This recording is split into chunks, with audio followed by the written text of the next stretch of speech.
Hello everyone, welcome to Big Talk live from the nation's capital, Abuja. My name is Michael. Tonight, we'll turn our attention to the voices that are speaking from the northern part of this country, as the past few days have been a very difficult period for electricity consumers in the north.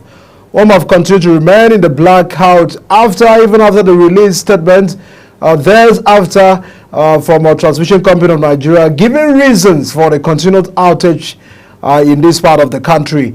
Now, we'll look at the act of vandalism on national economic infrastructure. It has become, a fact of life in the country. When we begin to cast a mind back to the 1990s, what we often hear was issues of oil installations. But it looks that electric power infrastructure is now the prime target. We've seen the rare cases of banditry over in the north attacking, this infrastructure, just as the current case of Shirero Kaduna, which is in the Tiki Forest area, invested with bandits whose violent conduct is like almost a savagery in this region. Just like every other part of this country, in the northeast, issues of Boko Haram, the bandits, have added to the transmission line vandalism to their nefarious activities.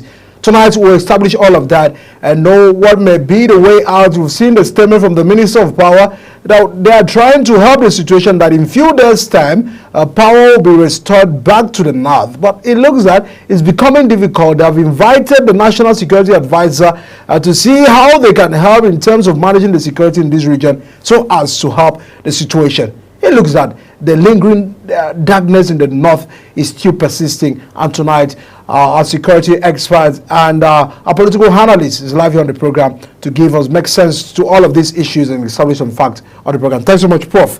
Ibrahim, for joining us on the program tonight. Thank you very much. Yes, Prof, there are a whole lot of issues. We're trying to struggle first with the whole lot of economy reality, and now the northern part of this country for more than the 7 days now, getting to almost 11 days or thereabout, they have been in darkness. That those are raising concerns why we must continue to have all of these issues. Talk to us about the Kaduna, where it looks at that's where the center of all of this, that's where it was attacked, and now it has affected almost some of the path of the north. Thank you very much, Idika. The truth is that we are not doing our jobs. Who are not doing their jobs? TCN is not working. The Ministry of Power is not working. It's just they are all making cooperation, making the nation dry.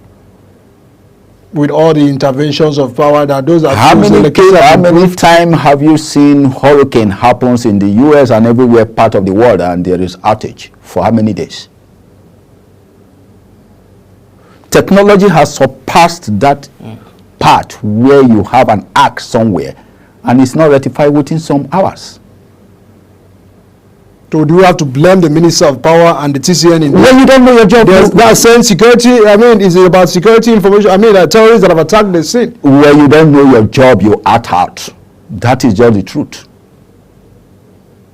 We are not ready to bow out. We are not ready to go. Now is the biggest challenges. Even the Office of the National Security Advisor is supposed to go. Because there is industrial security. What happened to that segment of security? So if there is an installation, there must be a security profile to solutions. When you are not doing your job, come out and said, I can't do my job. I am not fit in here. So you have to push the blame of these issues over the power sectors, that those that feel that it's just about the bandit, which is not just in Kaduna issue. We've seen bandit Boko Haram in the northeast and all of that. That is a natural phenomenon that the security are trying to tackle, that we cannot push this blame. If we have power, did you know how tall a tower is? We shouldn't blame things on things that are existing. Nobody who is not technically sounded will be able to climb a tower to vandalize. You must have the technicalities. You must have those knowledge to be able to climb a tower and cause vandalization. to a tower. Does it look that there's a corporation somewhere? They know. Why don't they have a system that called the line trackers? Do we have line trackers? This is pure technology. This is pure engineering. Where are the line trackers? Because with a line trackers, the tracer will show you that there is a fault, there is an arc on this point. And when there is an arc at a point, you have been able to identify that point and rectify it within a specified time.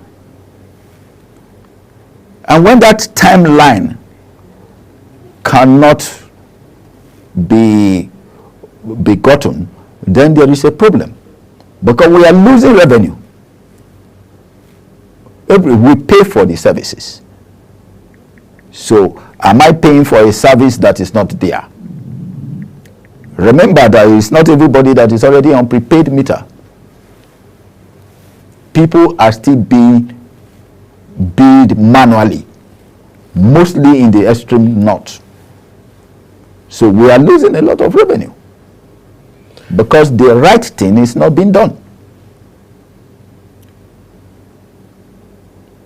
Now we're trying to see how, because TCN has been struggling to cope with the rate of attacks on power transmission, and you've admitted that it's about technology.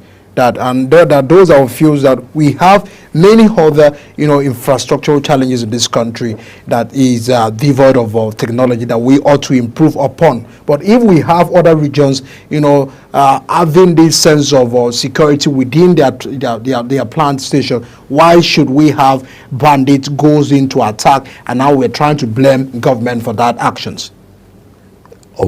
Bandits, to me, has not gone into the towers, to the TCN towers, to vandalize equipment or to vandalize the lines. I will not agree with that. So you are saying these actions has not been taken by bandits? It's not bandits. They know the truth. They should just speak up so that people can assist. It will cost almost over 20 billion to to restore back what we are seeing there. It's just that confirmation. It's just what they tell you. What is there that is costing the 20 billion? They should come out and tell us what is there that they are facing that is costing 20 billion. What violation do they make? Who did it? Who prepared the bids? And how did he get the estimate? We should know. So it therefore means that even when they have said that in few days' time power will be restored, they are also economical with the truth? If they restore power this night, to eat good to everybody. But to me, you cannot say you spend 20 billion when violation was not taken, when a bill was not prepared. So it's just an estimate cost. All right, Prof. Let me take you to what the Minister of Power, Delabo, read. We've seen the concern he raised at the floor when he appeared before the National Assembly. Take a listen to what the Minister of Power said. The bandits are also threatening the contractors that we sent to fix it, which is why we sought help of the NSA and the other security agencies. So, with due respect to the Senator, the northern blackout was not due to technical grid collapse. It was vandalization. And we have explored alternative routes of supply power, which is the Bauchi route, which was also vandalized anyway, but that one is easier to fix. And we are saying within the next 2 to 3 days, there will be light restored to the north. The Senate committee. Well, that's the Minister of Power raising some level of critical concern that the level of risks for maintenance on the work line is a problem now, that those that are trying to help the situations, there are still threats of bandits, the threat of all of those security threats they've gathered, do we now take this lightly? Because the reason I'm asking this is because the transmission line to the economy of the North is very low, and if we now have a situation where this is challenging, the security has gone so bad that we cannot have, security professionals manage the security situation so well that it has gotten down to affecting, power. It means that we are in for a very big mess. No, I beg to disagree. Who is giving this threat? Who and how? Will government come out to say things that are not factual? This is not an issue of, I'm just using somebody to get to what I want to achieve so that I will not be blamed. That's the way I look at it. Who gave the threat and to who? And what was the reason for the threat? We have to ask questions. It is not enough for somebody to just come and say there is an issue of threat from bodies, from this, from that, and we just take it. Who gave the threat? How? I will not just stand up and tell somebody that I am going to deal with you. Who was I speaking to? To the air? Who said it? Who gave the threat? How? To who? Because this is not the first time we've witnessed attacks, even on all installations in the south, in the Niger Delta regions. We've also seen cases like that. So we have always, been familiar with some of these threats. In Niger Delta region we know when people like Tom Ateke, people like Ghost Power, people like Asari Dokumbo, they were not Paul Loaf and the rest. They were not hidden. They were giving the threat, and we know those who were giving those threats. Who is giving the threat this time? That's a bandit. Is a bandit somebody's name? But we know the group of people that are... In which formation were they giving this threat? Was it through call? Was it facially? How were you getting the threat? Do you know where this plant is located? In Kaduna. Very well. They are saying that all of that region, has been captured by bandits. Would you go there to find out, Prof? That somebody has robbed your house before does not mean that the person is coming back. So when you have anything that is a meat is missing from your soup, you now said it was the armed robber. That is what we are using. Yes, from that area to Biningwari down to yes, we know that there are bandits existing over there. But what did you use to evaluate? What was the measurement index? Because no government probably, with looking at the current economic situation in this country, can just allow the whole part of the North, understanding how critical the economy of the North is to the development of the nation, allow this part of it to be in darkness. That's the argument. The truth, that is justification. The truth is that lines are swinged. Installations were carried out. How long were those installations done? What is the maintenance index since that period up to today? Have you changed? Have you done reticulation? These are the technical things we have to look at. But when you come and tell us that bandits, and you are telling me a bandit climbed your tower where about 330, 132 kV line is running and vandalize it, who are you speaking to? So are you speaking to a daft or somebody who doesn't know anything about engineering, construction, installations? Those are the people that will go to and said this is what happened, and they will admit. So if the bandits had gathered all of these professionals to do the job, shouldn't we also justify that? So how are they facing it now?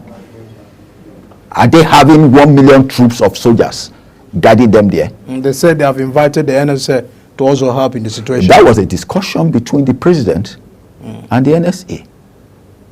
That has not made the NSA become anything. It's because of the fact they gathered that they are under security threats, and those workmen, a team cannot work within that region because of the threat. That's the reason why they had to invite, the security. But we have to find a means to contain our blame. So in my defense, I can say that I can't go to Lokoja this time of the day because I will be attacked by bandits. But is that true? Are vehicles not passing the road to Lokoja? So we can relate everything to bandits. So you feel every time because your obligation, you cannot fulfill your obligation. Is it a failure from the Ministry of Power? Failure from the Ministry of Power, failure from the Office of the National Security Advisor, failure from the executives of TCN. They are supposed to leave the office. They are supposed to resign. It's a disgrace. So you said even this new ministry. That is why I asked you a question here. With all the hurricane and everything in America, how many days have they tell you that there is power outage? Have we experienced that? Probably your infrastructures are better. Because Nigerian infrastructure is still a developing nation. Because we sit down in the office, relax and look at it as an opportunity to build what we are not building. It makes everybody look at an opportunity. Anybody that gets to an office today, the first thing you receive, you go to his office, he has placards of congratulations. It is our turn. Whether you know the job, whether you can perform, you don't have performance index, it is your turn.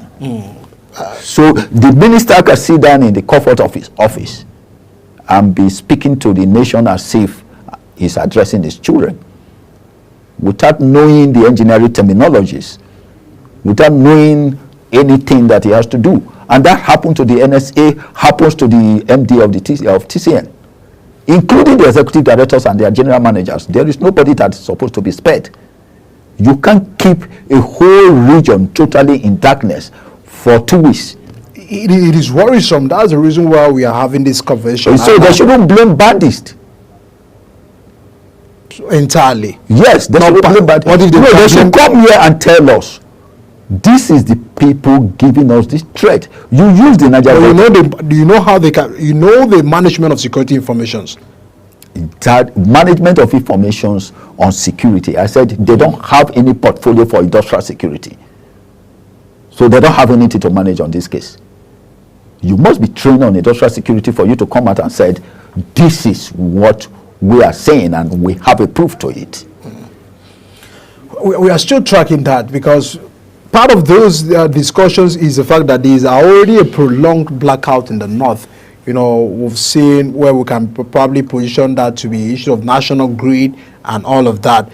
Talk to us about the recurrent collapse of national grid in Nigeria, which has also affected some part of this country. You know, prior to this time, there is no nation that is having power or power-driven nations that has only one control center. We have the National Control Center in Osogbo, in Osun State.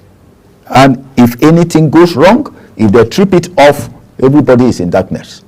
And I should tell you what they do. It's just like my phone. They open the phone, manipulate it. I can do it. Manipulate it and shut down the system. You pay for it, they bring it back. It's digitalized. It's an open, true system. Who are the people that install this system? And for how many years have we been depending on their technology? Why haven't we changed the codes so that they will not manipulate it? It's been manipulated, so they have every right to shut it down just to make money for themselves. And it is a continuum. This is the only nation that have a central control system. And when that goes down, because the ISOs don't even know what to do, it is total shutdown.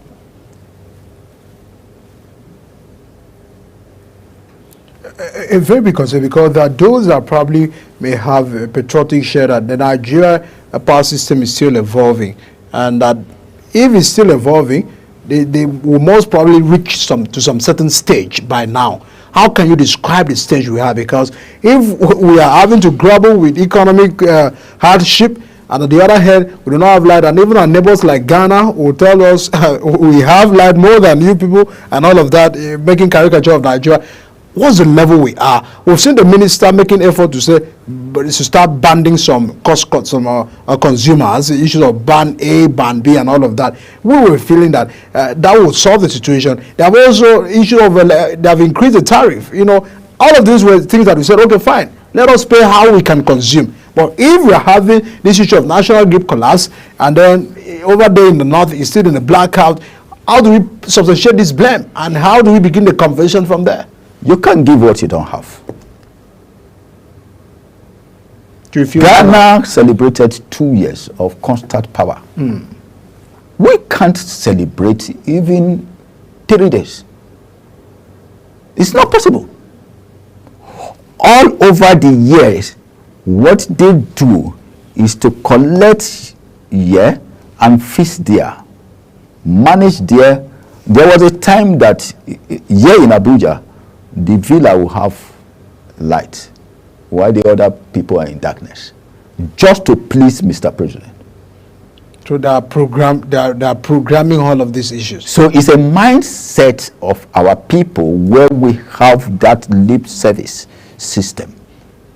The right thing cannot be done because they are pursuing what they are not supposed to pursue. Till we bring in professionals, technocrats, people who are knowledgeable in some sectors, who are not looking at what they will make out of it. That is only when we will get it right. I think Mr. President has to dig deeper if he wants to achieve anything that is achievable. Anything. But right now, I will tell you for free that we are nowhere. All right. We'll go on a very quick break right away, and once we return from that break, we'll continue to establish some of the factors surrounding, the blackout, the legal blackout in the north. We've seen governors, the 19 state governors over the north met in Kaduna State, and I've also drew the attentions of government and the effort, seeing how they can, hasten up the effort in restoring power. The northern part of this country is still a major concern, and that's the reason why we're having this conversation tonight. Do stay with us on the program. I'll be right back.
For an insightful idea that takes the center stage and the conversation that gets beyond the headlines, to explore the lasting impact of political decisions, Big Talk got you covered. From policy debates to geopolitical insights, from thought-provoking discussions to actionable insight. What is the real responsibility of government? Big Talk delves deep into the heart of the matter.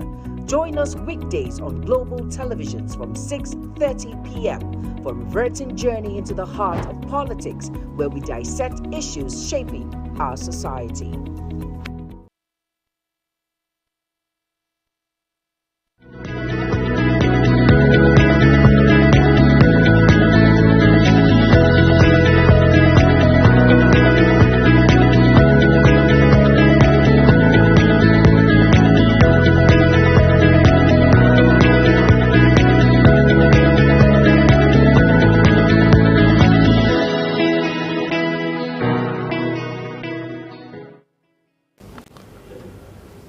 The concern on how we can begin to sustain power in the country has become very needed at a time where we've seen a lingering blackout in the northern part of this country. How we can begin to see the way forward, the restoration of power at the northern part of this country is still a major concern. We've seen the minister giving a whole lot of explanations on how the effort made so far to restore power back to the 330 kV national grid that came to that have been in Nigeria, and of course some of the stations upstream.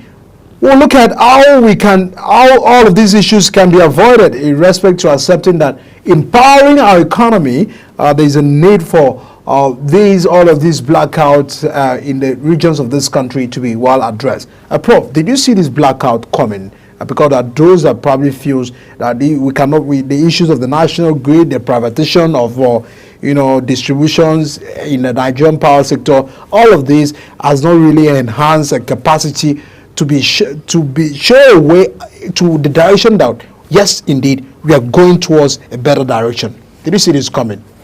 I have, for several years, I know that we are going to have a lot of difficulties. Difficulties because they have never buy to the needed technology, the needed infrastructural development for the power sector. Right from over 30 years to 40 years ago, I know it will happen one day. Because there is no professional in the key sector of the power, the key sectors in power will buy what they are doing logically. You can't buy into it.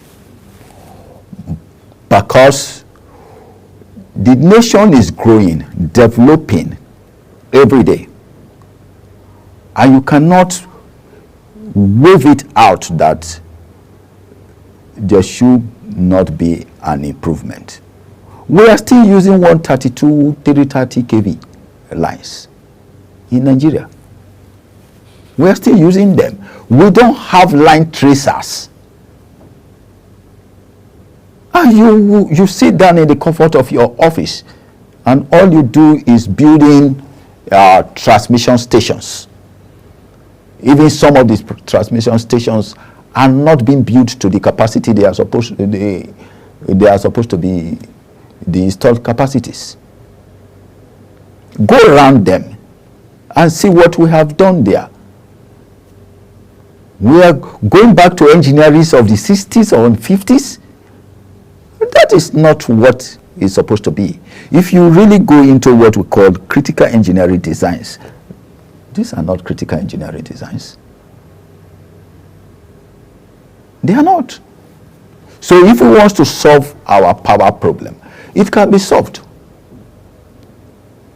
The ISOs, the ISPs, the linesmen and line tracers and everything, indicators. We don't have indicators. You understand me? So you are just working from no viewpoint, no physical viewpoint. So when you are talking of improvement, how will you improve when those basic things are not there? You can't improve.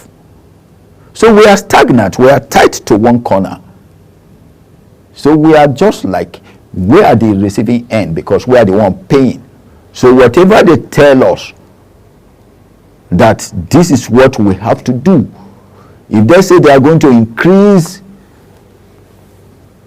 the tariff tomorrow and people will have power, people are ready to pay. But have you done the thing that makes you collect these revenues? No. It's not there. Could live here from here to Calabar. It's the same thing. You live here from Calabar to Lagos. It's the same thing. You are leaving Lagos to Sokoto is the same thing. Sokoto to Maiduguri is the same thing. Maiduguri down is still the same thing. The same news every day. What a manager in TCN is going to tell you is the same thing the MD is going to tell you. They have no solutions. You must have an interest and passion for you to drive, to have an economic drive, to become productive. You must have passion to be productive. All right. All right, Prof. Well, I understand we cannot really exhaust this conversation, but thanks so much for joining us, and it has been a very professional insight. He is a security professional. Professor, thanks so much. We do hope that, you know, even your people in the north are still calling you and saying you're enjoying electricity in FCT, and I know they are complaining over there in the villages. Thanks so much. There is good electricity in FCT, in Lagos, very good.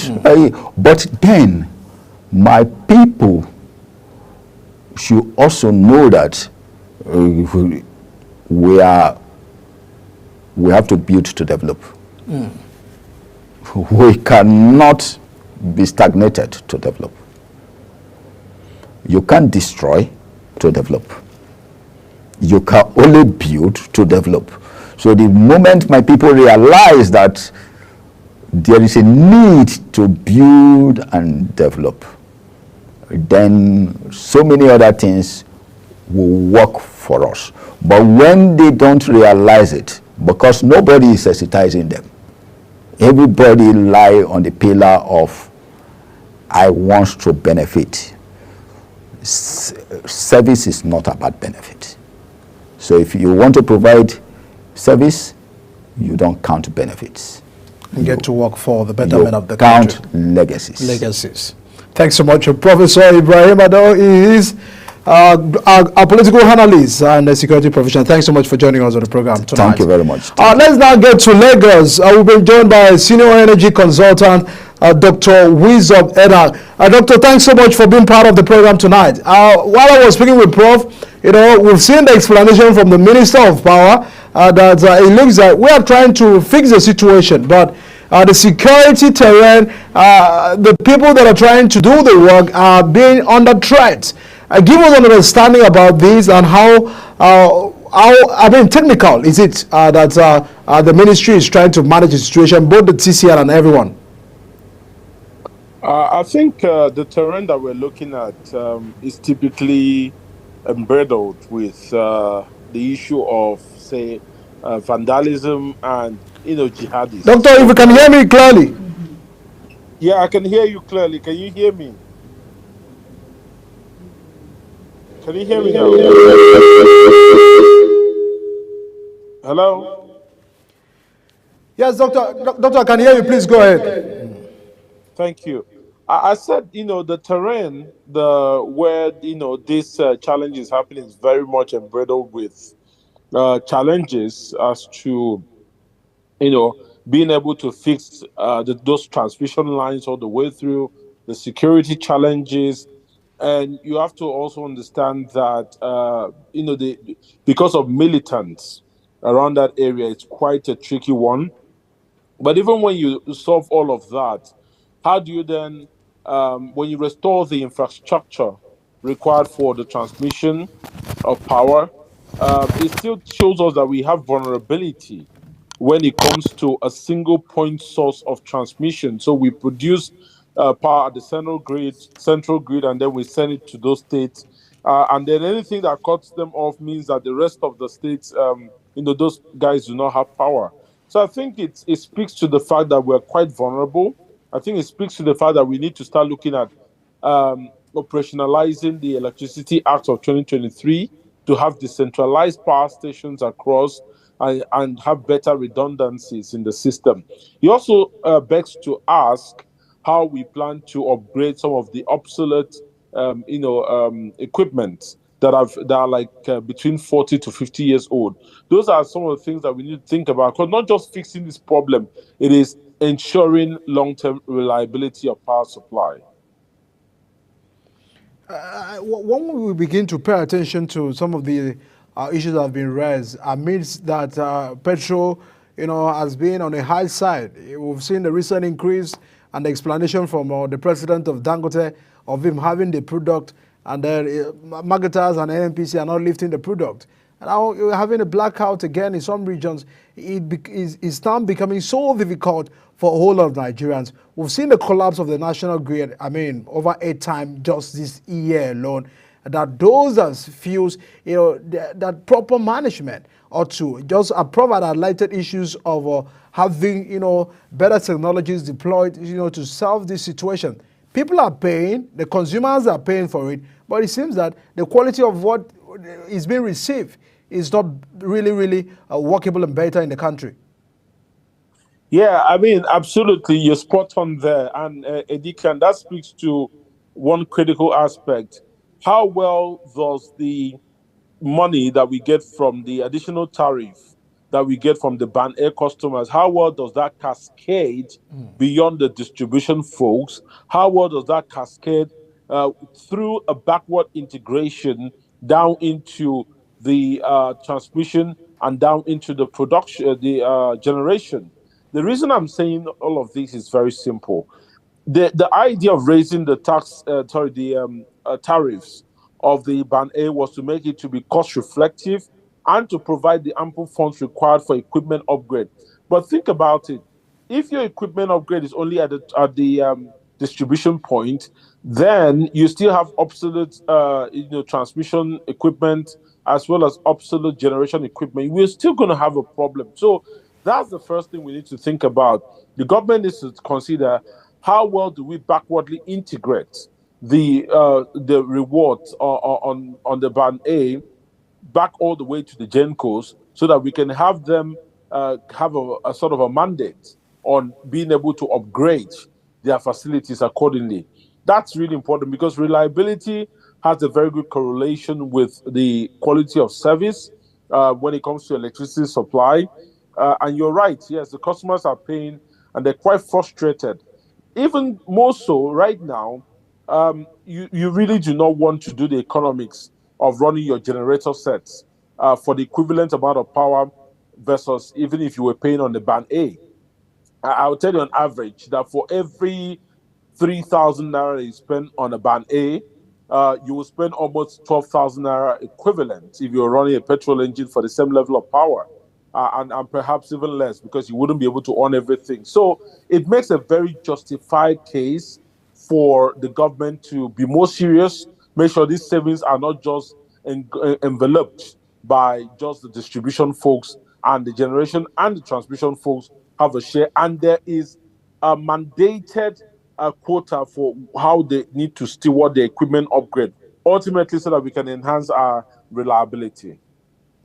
Let's get to the architecture of the country's transmission. We've also seen that from the fragility of it, when situations like just as what happened in the north gets to surfaces, there have also been issues of, would I say the incapacity of managing the transmission, the TCN managing the situation so well. Sometimes some regions of this country have been in darkness. Some communities have been in darkness after the national grid.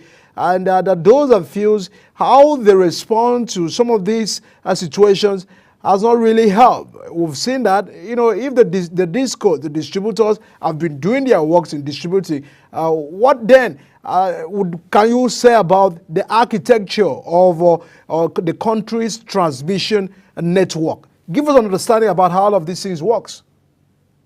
Yeah, I mean, as I said, think about it. For if you're transmitting power from a central grid and it's going through one single point, and then if there is a vandalism at that point, it means there's a cutoff from the central grid. Then you know that ab initio, without a sparing philosophy, that means there is another line that could potentially be used to route the electricity. Once you cut off that single point, everything on the grid fails. Now, looking with benefits of hindsight, that sort of a design was a bit flawed. Even if you wanted to take a single point of generation of power and send it up north, you ought to, of course, consider, various forms of redundancies within the system, whether it be different lines routing across various centers to make sure that if one of the distribution channels are impaired, you could potentially have another route to carry on with your distribution. That's on one part. But looking forward, what do we need to do? This is why I said, although we're playing catch up, the Electricity Act of 2023 gives us that a bit of wriggle room to be able to decentralize power, meaning the states can generate it, they can transmit it, so that even if you were to vandalize the one for a couple of states or one state, it would not generally put the entire states in the north into a total blackout. So, yes, we are learning the hard way what we should have done in a legacy design. But with the benefit of hindsight, we need to put more redundancies in our system design. We also need to ensure that we take seriously the provisions given by the Electricity Act as we generate our electricities from the various states. So whether or not you feel more comfortable using say for example, gas to generate it, or you wanted to use renewable energy, I think that should be in the conversation, because in the north there's a lot of heat and from the sun, and that means that potentially the solar energy is quite one that we could even think about for decentralized applications. So it calls for a lot of diversified portfolios in terms of our energy portfolio. It also calls for a more of a design with a lot of redundancies when it comes to the transmission and distribution of electricity. All right, Doctor. This is a statement from the Minister of Power. I earlier said he has attributed some of these challenges to sabotage and vandalization of the infrastructure of the ministry, and that is not about national grid collapse this time. And he also went further to say that in as much as that we should not allow the national assets from being ruined by bandits and terrorists. The guests I heard earlier, professor, said this is not the handiwork of bandits. This is not the handiwork of terrorists. We cannot find that under the circumstances of where we are in the developed nations as we are today, with exposures to technology, we can also the issues of this nature can be well managed and not really pushing the blame to bandit. Does it look that people at the minister is trying to push the blame somewhere, or does it look that the Northerners are trying to also push the blame somewhere, because the Northern governors raised this major concern among other issues? Yeah, I mean, as I said, as I alluded to, is that we have the issue of vandalism and obsolescence playing a role in, I mean, when you look at the 99.9% case of power outage in the country generally. And that applies even in this case. Now, the both points are valid. And for me, it's not about who is saying the truth. It's looking at what are the lessons learned. What can we do differently? How can we get from the known to the unknown? So what is the known? We do have inherent structural problems because we do need to, transmit power, and we're setting it across lines that are pretty much exposed and at a point where there's only one single point of passage. Once you get that impaired, the rest do not have electricity. So that's first thing we need to understand. The second thing is that because we do know, right, if you look at your risk management index, you want to look at the probability of risk and the consequences of occurrence.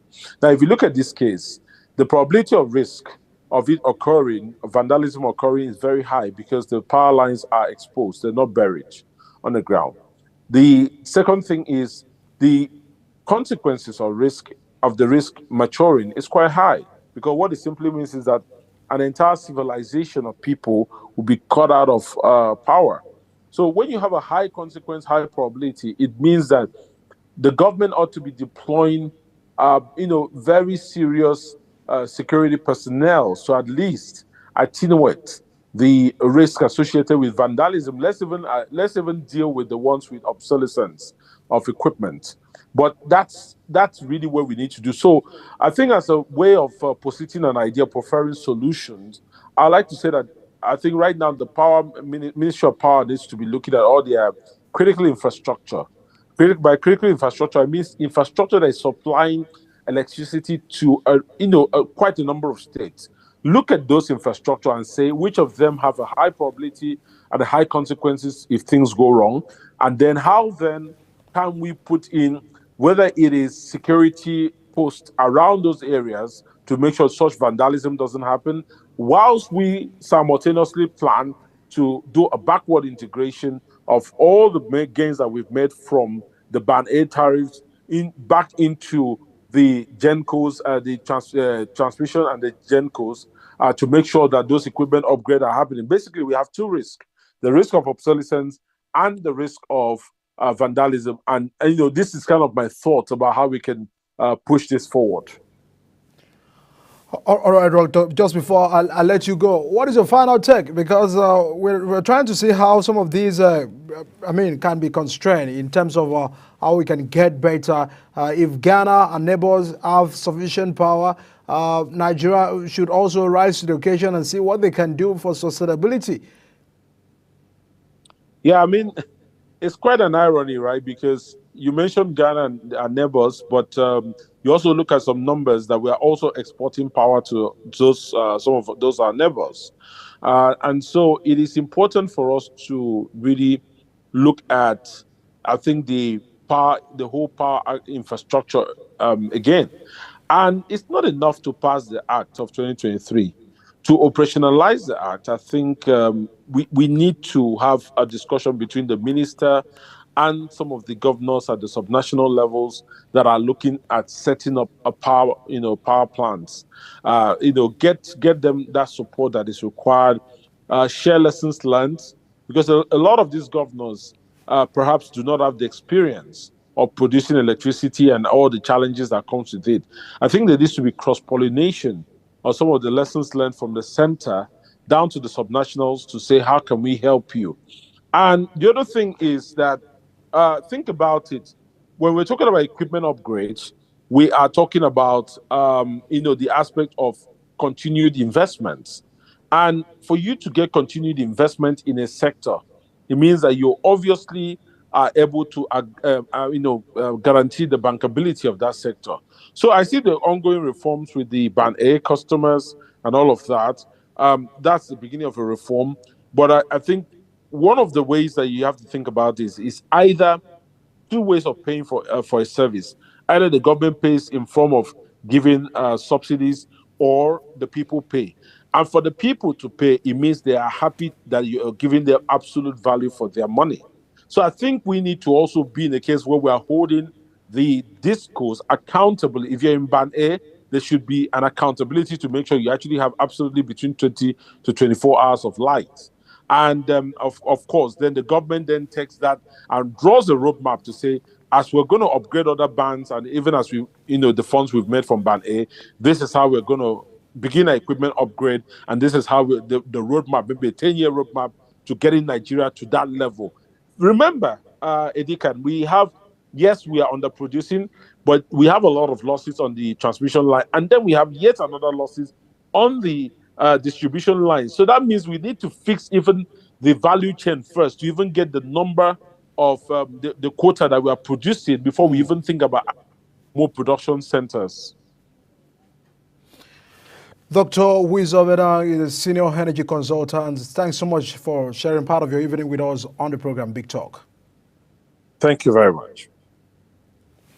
All right, everyone, a whole lot of concern, and our heart still goes out to the people of the northern part of this country who for some days have had the issues of power outages, which has affected the economy.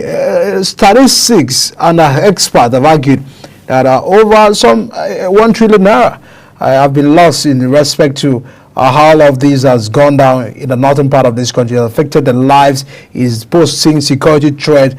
And the president have also responded in a bid that the NSA and the minister must work together to see how they can restore power. And the minister of power has also confirmed that in few days' time, power will be restored in the north. But just as the tensions and the voices of the people that are echoing in the northern part, they just want the power restored just to be able to address all of the economic woes they are being confronted with since this challenge confronted them. Well, that's the size of a convention. Just also the tips that the Senate has confirmed the 7 nominees the ministerial nominees that was sent by the president the Senate earlier today after the screening, and they have confirmed the ministers waiting the president to swear them into office. Tomorrow on the program, we'll also be highlighting what is the tax ahead of the ministers. We've seen the Ministry of Humanitarian, we've also seen other ministries that were rejigged and some meshed together. We'll also x-ray how they can go and what's the way forward for Nigeria, where Nigerians are not just after about the new ministers. Well, their argument is that they want development, they want issues of economy hardship be addressed. This is what the Nigerian people are speaking, and tomorrow on the program we'll show all of that, the impact of the new appointment and the way forward for Nigeria. Thanks so much for being part of the program tonight on Big Talk. See you again. My name is Edikan Michael.